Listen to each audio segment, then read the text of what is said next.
Let's talk about two key investing metrics: P/E ratio and return on equity, or ROE.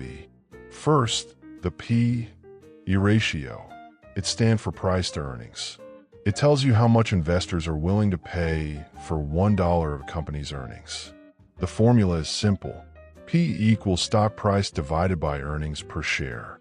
A high P/E can mean investors expect future growth. A low P might mean the stock is undervalued or underperforming.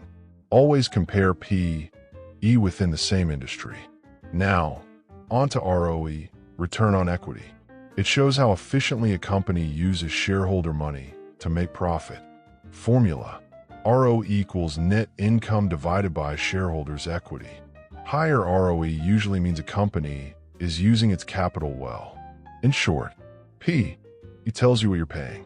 ROE tells you how well the company is using what it has.